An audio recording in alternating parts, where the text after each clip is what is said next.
आपका बंटी उपन्यास में शकुन और अजय बत्रा पति पत्नी हैं। दोनों के अपने अपने अहंकार हैं और अपनी अपनी जिंदगी है। आज हम शकुन के चरित्र का विश्लेषण करेंगे। मैं डॉक्टर राजेंद्र सिंह, सह आचार्य राजकीय कला महाविद्यालय सीकर। शकुन एक कॉलेज की प्रिंसिपल हैं। उसकी शादी अजय बत्रा से होती है, जो कलकत्ता के एक फर्म के डिविजनल मैनेजर हैं। अजय तथा शकुन से एक संतान उत्पन्न होती है जिसका नाम बंटी है। बच्चे के जन्म के कुछ समय बाद ही दोनों में अनबन शुरू हो जाती है और रिश्तों में खिंचाव शुरू हो जाता है। धीरे धीरे खिंचाव बढ़ने पर दोनों अलग अलग रहने लगते हैं।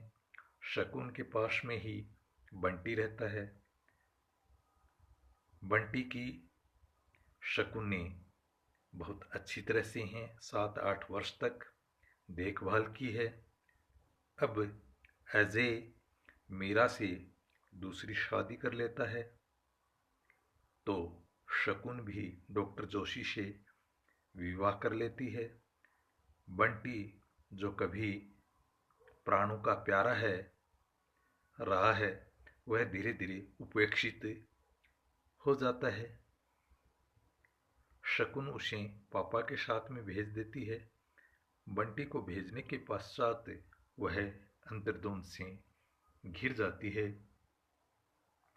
इस उपन्यास में शकुन मुख्य पात्र है।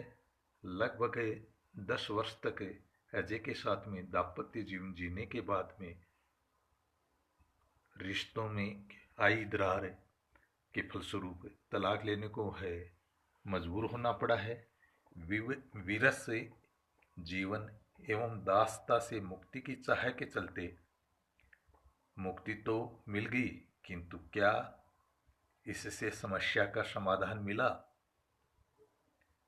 अजय से तलाक के उपरांत डॉक्टर जोशी के प्रति आकर्षित होती हुई शकुन पूर्णतः उन पर अवलंबित हो जाती है। एकाकी रहने पर उसमें आत्मविश्वास की कमी तथा भयाक्रांता जन्म लेती है। लेखिका का विचार है कि अब तो हर बात के लिए वह डॉक्टर पर इस कदर निर्भर करने लगी है कि लगता है कि एक कदम भी डॉक्टर के बिना चल नहीं सकती। औरत कहीं की कहीं पहुंच जाए फिर भी पुरुष का साथ उसके लिए कितना जरूरी है, पर साथ हो सही अर्थों में। खैर, जो भी हो, शकुन एक आकर्षक रूप यौवना संपन्न व्यक्तित्व की धनी है। वह रूपवती नारी है। उसका रूप आकर्षण अजय बत्रा को आकर्षित किया था। डॉक्टर जोशी भी 10 वर्ष के ग्रस्त जीवन को बिताने के बाद में भी शकुन जैसी स्त्री से शादी करते हैं। वास्तविकता यही रही होगी कि जवानी के ढलान पर भी वह बहुत ही आकर्षक लग रही है। वह पूर्ण यौवना नारी है, क्योंकि उसकी नौकरानी परामर्श देते हुए उसे कहती है, जवानी यूं ही अंधी नहीं होती बहू जी। फिर बुढ़ापे में उठी हुई जवानी महासत्यानाशी। उसके इस कथन से प्रतीत होता है कि शकुन की अवस्था डॉक्टर जोशी के साथ विवाह करते समय 30 वर्ष या उससे अधिक रही होगी। उसके हृदय में अतृप्त प्रेम की भावना उसके बहुविध चरित्रात्मक स्वरूप की व्यंजना कराती है। शकुन के विषय में यह उद्धरण विचारणीय है। शकुन को खुद कभी कभी आश्चर्य होता है कि उम्र के 36 वर्ष पार करने पर भी उसके मन में इन सब बातों के लिए कैशोरीय उम्र वाला उल्लास भी है और यौवन वाली उमंग भी। डॉक्टर का साथ होते ही कैसे एकांत की इच्छा हो उठती है, और एकांत होते ही डॉट डॉट डॉट। शकु ने रूप आकर्षक व्यक्तित्व की धनी के साथ साथ वह स्वतंत्र स्वभाव वाली नारी भी है। उसने अपने जीवन के निर्णय स्वयं लिए हैं। उसके लिए वह किसी को भी उत्तरदायी नहीं ठहराती है। वह अपनी नौकरानी से इसी स्वतंत्र स्वभाव के कारण कहती है, देखो फूफी, मैं तुम्हारी बहुत इज्जत करती हूँ, अपनी माँ से भी ज़्यादा, पर माँ को मैंने कभी अपनी बातों के बीच में नहीं बोलने दिया। मुझे याद नहीं वे कभी बोली हों। यह अधिकार तो मैं किसी को नहीं दे सकती। वस्तु स्थिति यही है कि वह अपने जीवन के निर्णय स्वयं लेती है। डॉक्टर जोशी से शादी की बात किसी को नहीं बताती। उसके स्वतंत्र स्वभाव का ये परिचायक है। शकुन एक अर्थ शादी का महिला है। वह आधुनिक विचारों वाली महिला है। अपने पति की गुलाम नहीं रहना चाहती, अतः वह सर्विस करती है। अजय को दिखाने के लिए वह कठोर प्रयत्न करके प्रिंसिपल बनी है। उसकी दृष्टि में अर्थ की पराधीनता भी एक तरह से परतंत्रता ही है। अतः वह आर्थिक दृष्टि से स्वतंत्र रहना चाहती है, ताकि किसी के ऊपर आश्रित न रह सके। साथ ही शकुन एक प्रगतिवादी महिला है। उसके विचार बहुत ही प्रगतिशील हैं। वह जीवन को अपने मन के अनुसार चलाना चाहती है।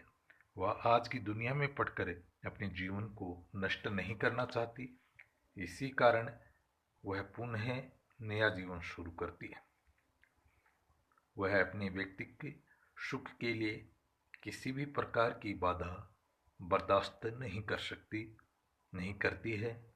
यहाँ तक कि अपनी कोख से जन्मे अपने बेटे की भी वह कहती है कि नहीं, वह इस साथ के बीच में अब कोई बाधा बर्दाश्त नहीं करेगी, बंटी की भी नहीं। शकुन एक अहंकार को साथ में लेकर जीती है। उसके चरित्र में जगह जगह पाठकों को उसके अहंकारी चरित्र प्रकट होता है। इसी अहंकार के कारण वह अजय से कभी नहीं मिलने जाती। इसी के कारण घर से जाती हुई फूफी को नहीं रोक पाती। यहाँ तक कि अपने पुत्र को भी दूर कर देती है। उसका यह अहम प्रतिशोध बन गया है। एक प्रसंग में वो कहती है, वे बंटी को हॉस्टल भेजना चाहते हैं, शायद उसे धीरे धीरे कब्जे में कर लेना चाहते हैं, पर वह बंटी को कभी भी हॉस्टल नहीं भेजेगी।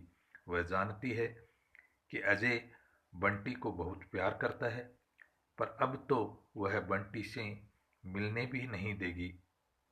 बंटी से न मिल पाने की वजह से अजय को जो यातना होगी, उसकी कल्पना मात्र से वह एक क्रूर सा संतोष उसे मिलने लगा। शकुन अपने पुत्र से बहुत ज्यादा स्नेह करने वाली महिला है। वह बंटी के बिना अपने जीवन को निसार समझती है। अभी तो 7-8 वर्ष उसने बंटी की देखभाल करके या देख रेख में बिताए हैं।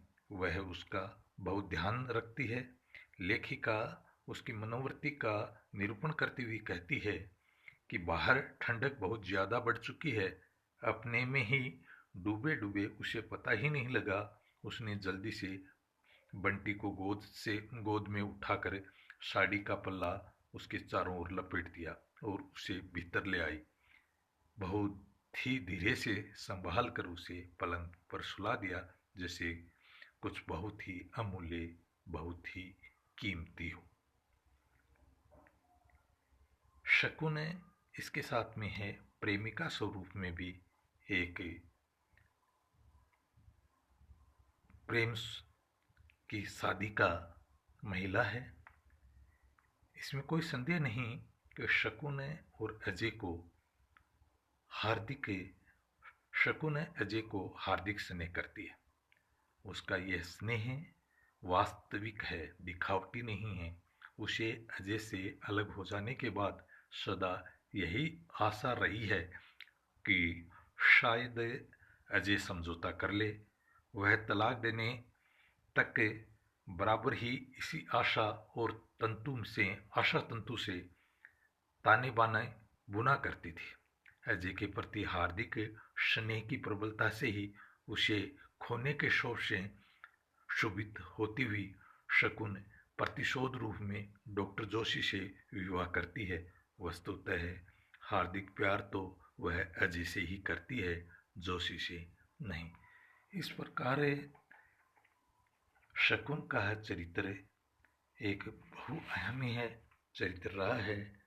एक अंतर्द्वंद को लिए भी वो जी रही है। उसकी रुचि, स्वभाव, मनोवृत्ति अजय से ठीक विपरीत हैं। आज के लिए बस इतना ही। धन्यवाद।